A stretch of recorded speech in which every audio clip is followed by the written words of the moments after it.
This wasn't just a car build gone wrong, it was a ticking time bomb hiding in plain sight.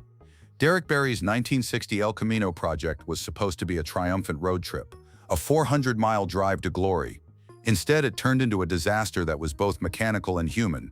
Beneath the roar of a freshly built supercharged engine lurked a secret that guaranteed failure before the wheels even touched the highway. What followed wasn't an unlucky accident. It was a chain reaction of overlooked problems, rushed fixes, and high-stakes pressure.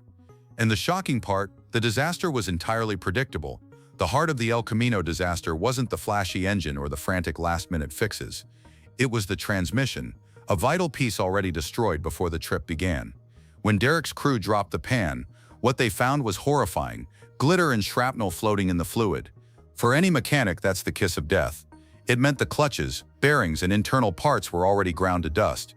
Derek laughed it off, calling it glitter, even joking that most of the clutch material was in the pan. But in reality, this was no joke.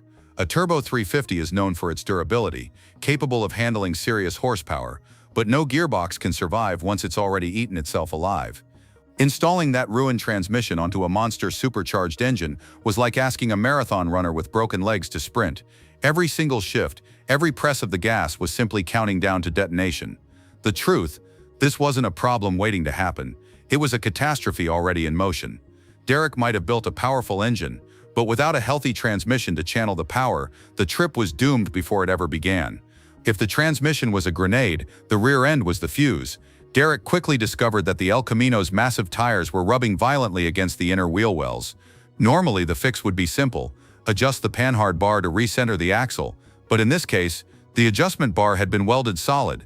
Someone had locked the rear end in the wrong position permanently. That left Derek with only one risky solution: wheel spacers. The crew managed to shove in a quarter-inch spacer, but Derek himself admitted the thread engagement on the lug nuts was dangerously shallow. On a heavy car with hundreds of horsepower, that's like trusting your life to 3 threads of steel. Wheel spacers aren't automatically unsafe, but in this case, they weren't a fix. They were a gamble. One bump, one hard pull at highway speeds, and a wheel could have ripped free. Combine that with the welded rear end, and the situation wasn't just frustrating, it was dangerous. Derek's determination to push forward turned the rear of the El Camino into a rolling hazard. And as bad as that was, the next problem hit even harder. This time it involved brand new parts ruined before they ever hit the road. The exhaust system was supposed to be the crown jewel of the build. Derek had invested in high-dollar Sanderson headers and carefully bent pipes. But in the chaos of the rushed timeline, one critical mistake derailed everything. The exhaust was mocked up and welded before the starter was installed. When it came time to bolt in the starter, there was a brutal reality check. The pipes blocked it completely. The only way forward was to cut apart the brand new exhaust and patch it together by hand. What should have been a sleek, well-engineered system turned into a hacked-up compromise. The El Camino's X-frame chassis made exhaust routing notoriously tricky, even under calm conditions.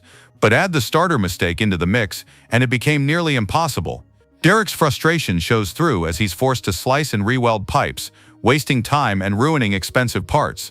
This wasn't just a setback, it was the perfect example of how rushing the order of operations creates bigger disasters later. The exhaust issue didn't just cost money, it burned precious hours they didn't have, and the problems weren't slowing down. In fact, with every fix, the build seemed to reveal another hidden nightmare waiting to explode. One major issue is bad enough, but the El Camino seemed determined to throw curveballs at every turn. A broken front coil spring suddenly collapsed, forcing a scramble for a replacement. Thankfully, the manufacturer came through, but it didn't end there. While replacing it, the crew found the spindle had been damaged from a past wheel bearing failure.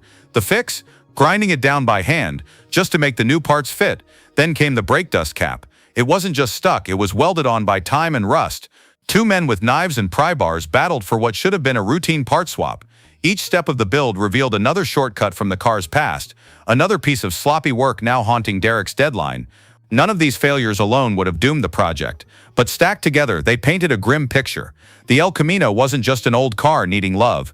It was a battlefield of old mistakes and rushed fixes. Every problem screamed that this build needed weeks of careful work. Instead, Derek had hours, and in that heat and desperation, the human side of the disaster started showing even clearer. The mechanical failures were only half the story. The real killer was the human element: 105-degree heat, a 2.5-day deadline, and a crew running on fumes. Under those conditions, even experienced builders make reckless choices. Safety wasn't a priority. Speed was. The wiring disaster summed it up perfectly. Derek pulled out handfuls of what he called haggard wiring, a mess of splices and dead ends. Instead of methodically fixing it, he was forced to patch it on the fly. At one point, he used a power probe just to guess where wires went. The result? Low beams and taillights worked, but there was no mention of brake lights or turn signals. On a 400-mile highway trip, that's terrifying. This wasn't careful craftsmanship, it was triage. Every hour lost meant another shortcut. The spacers were dangerous, the wiring was sketchy, and the destroyed transmission was left in place because there simply wasn't time to replace it. By the time the car rolled out, it wasn't just unfinished, it was a gamble with every turn of the key. And all of it was leading toward the one failure that couldn't be ignored, the ticking time bomb inside the transmission. When the El Camino finally hit the road, its fate was already sealed. The transmission hadn't just been damaged, it was dead on arrival. The glitter, the chunks of metal, the destroyed clutch material, they were warnings that couldn't be ignored. Yet the crew bolted it in anyway, hoping for a miracle. But miracles don't happen in transmissions. Every press of the gas was just grinding what little was left inside.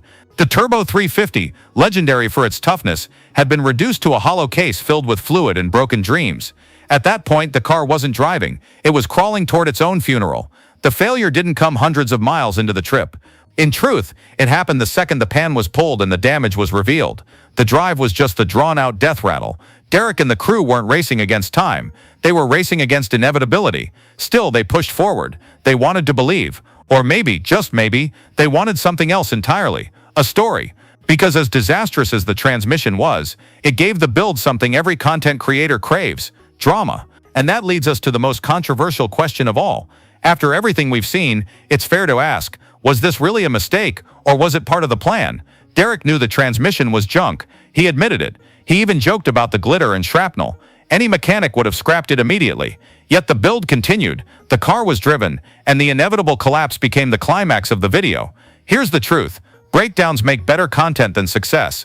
A smooth, uneventful road trip is forgettable. A dramatic failure on the way to a car show, that's storytelling gold. Whether Derek intended it or not, the dying transmission became the villain of the story. The engine was the hero, the breakdown was the betrayal, and the triumphant recovery, swapping to another car to make the show, was the third act twist.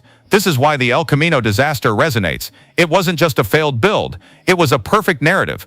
The highs, the lows, the setbacks, the heartbreak. It kept viewers hooked because every disaster made the outcome more uncertain. Was it reckless optimism? Was it intentional drama?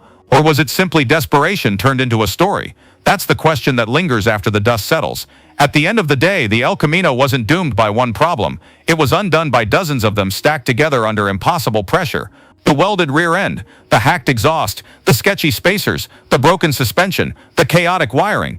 But above all, it was the destroyed transmission that sealed its fate from the start. What makes the story unforgettable isn't just the mechanical carnage, it's the human drama behind it. The determination to push forward against all odds, the willingness to gamble safety and reliability just across the starting line. And maybe, the understanding that failure itself could become the most powerful part of the story. Derek's El Camino wasn't just a failed project, it became a symbol of how ambition, deadlines, and content creation collide. Was it a disaster?